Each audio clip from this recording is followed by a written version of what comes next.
श्याम प्रेमी आज एक ऐसे भगत की कहानी सुनाते हैं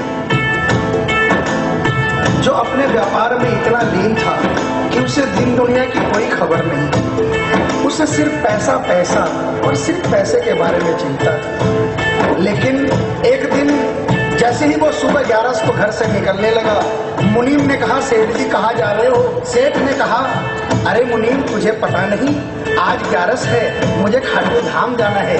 मुनीम ने कहा, सेठ जी आपको पता नहीं आज बाहर के कुछ व्यापारी आने वाले हैं, लाखों का सौदा होने वाला है और वो व्यापारी आज रात को वापस इंडिया के बाहर चले जाएंगे।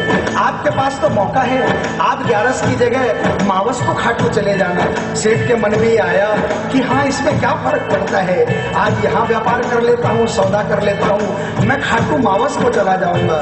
और सेठ उस दिन खाटू नहीं जा पाया। सेठ की आंखें खुली, उसके मन में ग्लानि हो गई। उसने सोचा कि मैं आज ही खाटू धाम जाऊंगा और वो जैसे ही खाटू के लिए निकला, रास्ते में एक्सीडेंट हो गया। सेठ की दोनों टांगे रह गई। अब सेठ अपने पैरों पर खड़ा नहीं हो पाया और उसके मन की मन में ही रह गई। सेठ बहुत तड़पता रहा। एक दिन सेठ अपने घर के दरवाजे पर बैठा, आंसू बहा रहा कि मेरा बुलावा क्यों नहीं आ रहा, मैंने इतनी बड़ी गलती करी, मुझे बाबा के दरबार से इतनी दूरी क्यों हो गई। इतने में उसके घर के सामने से एक डाकिया निकला।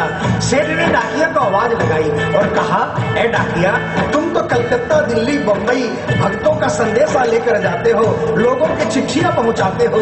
आज मेरी एक चिट्ठी, मेरा एक संदेशा मेरे खाटू वाले श्याम बाबा के दरबार में क्या पहुंचा दोगे?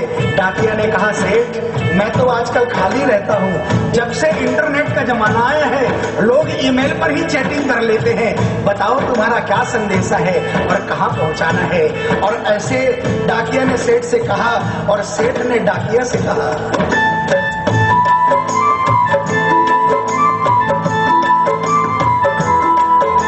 डाकिया जा रे,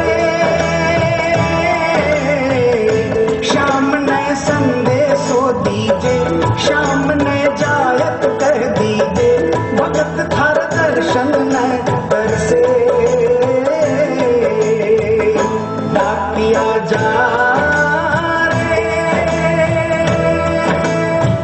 तेरे पास है कोई निशानी, माने तू दिखला दे। कैया जानूंगा पहचान, मैं हूँ छोरो अनजान, कैया जानूंगा पहचान, मैं हूँ छोरो अनजान, कैया शाम शो होसी मिलन।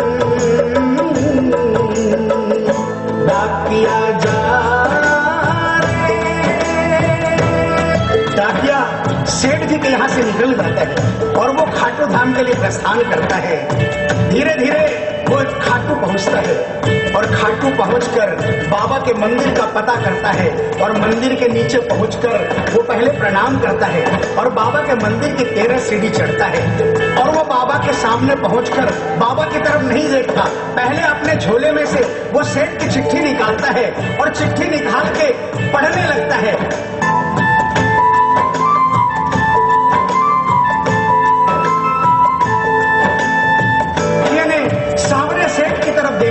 उसके होश उड़ गए, उसकी आंखें बंद हो गई, आंखों से आंसुओं की अविरल धारा बहने लगी। उसको ऐसा महसूस हुआ सपने में जैसे कि कोई श्याम प्रभु सिंहासन से उतर कर आ गए। उससे अपने गले से लगा लिया और डाकिया से कहा, कैसे हो डाकिया?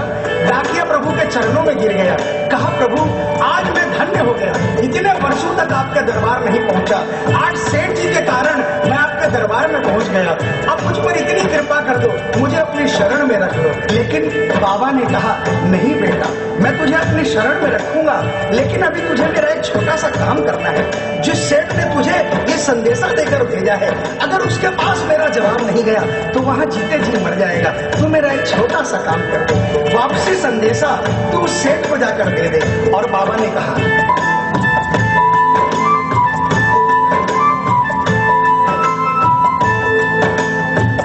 कह दीजिए तू जाए सेवक ने तेरो बुलावो आसी।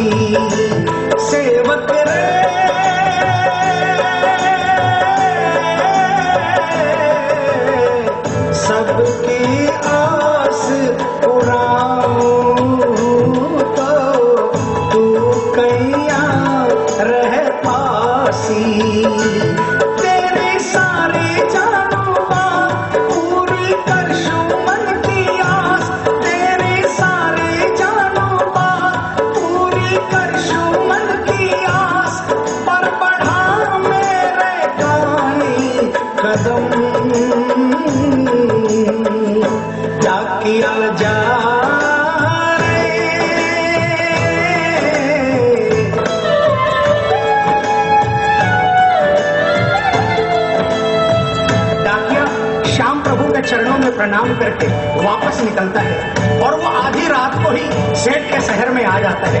अब डाकिया को इतनी जल्दी थी कि उसने आधी रात नहीं देखी और उसने जाकर सेठ के दरवाजे की घंटी बजा दी।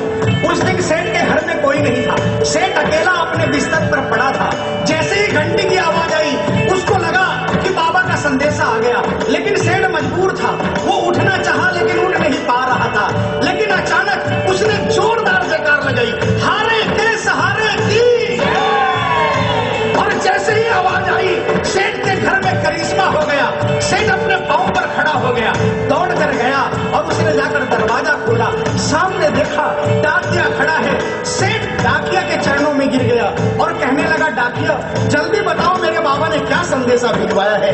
और डाकिया ने चिट्ठी निकाली और बाबा के भगत की चिट्ठी का संदेशा निकालकर सेठ के हाथों में थमा दिया। सेठ ने जैसे ही चिट्ठी देखी वो झूम झूम कर नाच नाच कर गाने लगा,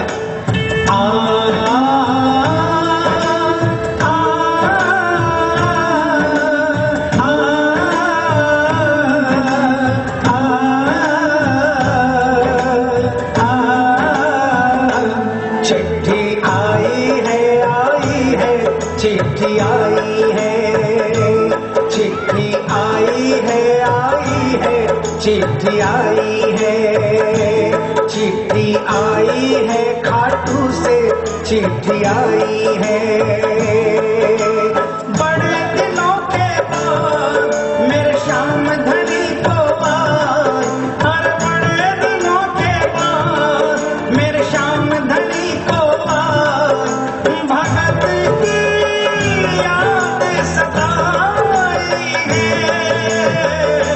चिट्ठी आई है, चिट्ठी आई है, ओ चिट्ठी आई है, चिट्ठी आई है। सेठ ने वो चिट्ठी वापस डाकिया को थमा दी और कहा, डाकिया आप तो स्वयं बाबा से मिलकर आए हो, इसलिए बाबा का संदेशा अपने मुखारबिंद से मुझे सुनाओ।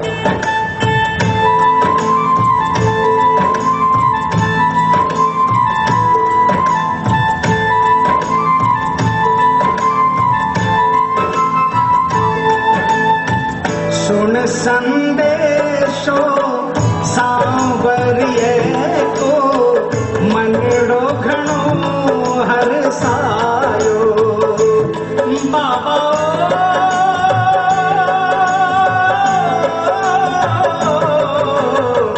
बंध गया पाँव में भूखरिया सा, मन को मोरियो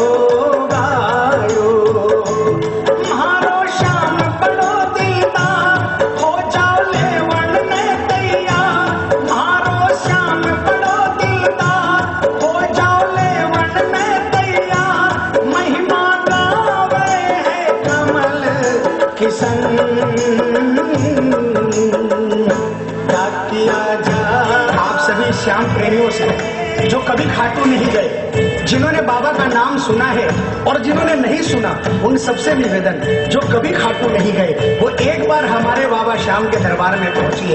ये वो दरबार है जहां हारे हुए को जीत मिलती है, जहां लोग हार कर आते हैं लेकिन हार कर वापस नहीं जाते, जहां हर हारे का सहारा होता है, चाहे कैसा भी कोई क्यों ना आता हो। बाबा श्याम नहीं जो आधा बच गया। अबे आपके सामने गाना बज गया, पहुंचे वाला, नैनन में शाम समाई को, मधु जलूठिया, नैनन में शाम समाई को बजा दीजिए।